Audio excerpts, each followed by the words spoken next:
Hello guys, ഈ വരുന്ന ആളെ കണ്ടോ? നമ്മുടെ രേണുസുധിയാണ് അല്ലേ? രേണുസുധിയെ കുറിച്ചിട്ട് ഇപ്പോൾ യൂട്യൂബ് നിറയെ വീഡിയോസാണ്. അങ്ങോട്ടും ഇങ്ങോട്ടും തിരിഞ്ഞാലും യൂട്യൂബ് നിറയെ രേണുസുധിയുടെ ക്രിട്ടിസൈസേഷനും അവർ ആ കാര്യം ചെയ്തു ഈ കാര്യം ചെയ്തു ഘോരഘോരഘോരായിട്ടുണ്ട്. അവൻ നിർത്താനായില്ലേ എന്നാണ് എൻ്റെ ചോദ്യം. മതിയാക്കിക്കൂടെ? എന്തിനാണ് അതിനെ വെച്ചിട്ട് ഇങ്ങനെ വീഡിയോ ഇട്ടിട്ട് മറ്റുള്ള ആളുകൾ വെറുപ്പിക്കുന്നത്? ഈ സുധിച്ചേട്ടൻ മരിച്ച സമയത്ത് ഈ ഒരു ലൈഫിനെ ഒന്നുകൂടി എക്സിസ്റ്റ് ചെയ്യാൻ വേണ്ടിയിട്ട് അല്ലെങ്കിൽ ലൈഫിൽ സർവൈവ് ചെയ്യാൻ വേണ്ടിയിട്ട് ആണ് ഈ ഫീൽഡിലേക്ക് വരുന്നത്. ഇതൊക്കെ എല്ലാവർക്കും അറിയുന്ന കാര്യങ്ങളാണ്. അപ്പോൾ ഇവിടെ വന്ന സമയത്തൊക്കെ ഒരുപാട് ഓപ്പർച്യൂണിറ്റീസ് കിട്ടി. ഇപ്പോൾ ഫസ്റ്റ് സമയത്ത് ഒത്തിരി കുഴപ്പമില്ലാണ്ടൊക്കെ ആൾ പോയി, ക്രിട്ടിസൈസേഷൻ ഒന്നും ഇല്ലാണ്ട് ആളുകൾ നന്നായിട്ട് സപ്പോർട്ട് കിട്ടി. ബിഗ് ബോസിലൊക്കെ വന്നു. ബിഗ് ബോസിൽ നല്ല സപ്പോർട്ട് ഇവർക്ക് കിട്ടിയിട്ടുണ്ട്.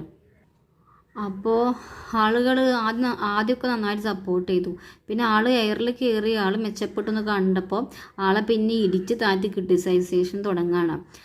എന്തിനാണ് അതിൻ്റെ ആവശ്യം? ആളെങ്ങനെയെങ്കിലും ജീവിച്ചു പോയിക്കോട്ടെ.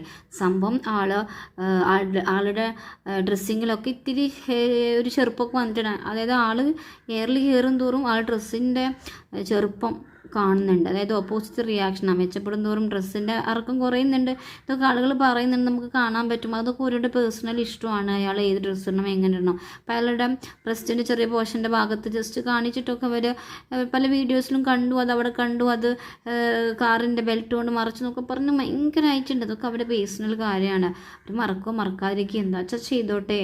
അതിങ്ങനെ ഇട്ടിട്ട് മറ്റുള്ളവർക്ക് ബുദ്ധിമുട്ടായിട്ടുണ്ട് സത്യം പറയാല്ലേ. അവർ ഇപ്പോൾ ഈ ഫീൽഡിൽ അവർക്ക് ഈ ഒരു ABCD അറിയാത്ത ഒരാളായിരുന്നു. ഫസ്റ്റത്തെ വീഡിയോസൊക്കെ നമുക്ക് കാണുമ്പോൾ നമുക്ക് തന്നെ മനസ്സിലാവും ഒരു വലിയ അഭിനയിക്കാമെന്ന് അറിയത്തില്ല. പിന്നെ ആൾ മെച്ചപ്പെട്ടു. നമ്മളാണെങ്കിലും അങ്ങനെ തന്നെ അല്ലേ? ഏതൊരു പ്രൊഫഷണൽ ചെല്ലുമ്പോൾ ഫസ്റ്റ് നമുക്ക് പ്രശ്നങ്ങളൊക്കെ ഉണ്ടാവും. പിന്നെ അതിലേക്ക് നമ്മളാണെങ്കിൽ നമ്മളതിലേക്ക് അങ്ങോട്ട് പഠിച്ച് സെറ്റായിട്ട് വരും. അതുപോലെ ഇവരും വന്നു. ഇവർ അത്യാവശ്യം അപ്പോൾ ആളുകൾ ക്രിട്ടിസൈസ് ചെയ്യും തോറും എന്ത് ചെയ്യുന്നുണ്ട്? നല്ല രീതിയിൽ മെച്ചപ്പെട്ടിട്ട് മുന്നോട്ട് പോവുകയാണ് ചെയ്യുന്നത്. അപ്പം ഞാൻ പറയുന്നത് എന്താ വെച്ചാൽ അവരെങ്ങനെയെങ്കിലും ജീവിച്ച് പോയിക്കോട്ടെ. എന്തിനാ വെറുതെ കയറിക്കിടന്ന് അതിൻ്റെ പേരിൽ അവിടെ പോയി ഇവിടെ പോയി. സംഭവം ആളൊക്കെ എനിക്കൊക്കെ ഭയങ്കര ഇഷ്ടമായിരുന്നു. പക്ഷേ ഇപ്പോൾ കുറച്ച് ഇഷ്ടം കുറഞ്ഞു. കാരണം എന്താ വെച്ചാൽ മെമ്പർഷിപ്പ് ലൈവ് തുടങ്ങി.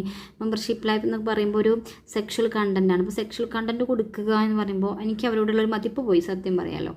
അപ്പോൾ അത് സുധിച്ചേട്ടനെ സംബന്ധിച്ചിട്ട് അങ്ങനെ ഒരു സുധിയുടെ ഭാര്യ എന്ന നിലക്ക് അവർ ഒരിക്കലും ചെയ്യാൻ പാടില്ലാത്തൊരു ആക്ടിവിറ്റി ആയിരുന്നു ഈ മെമ്പർഷിപ്പ് ലൈവും. അതിലൂടെ അവർ കാണിക്കുന്ന ഈ സെക്ഷലി റിലേറ്റഡ് കൊണ്ടുള്ള ആക്ടിവിറ്റീസ് വളരെ മോശമായിട്ട് എനിക്ക് ഫീൽ ചെയ്തു. ബാക്കി എല്ലാം അവരുടെ പേഴ്സണലാണ്, അവരുടെ ഇഷ്ടങ്ങളാണ്, അവരുടെ ഡ്രസ്സിങ് അവർ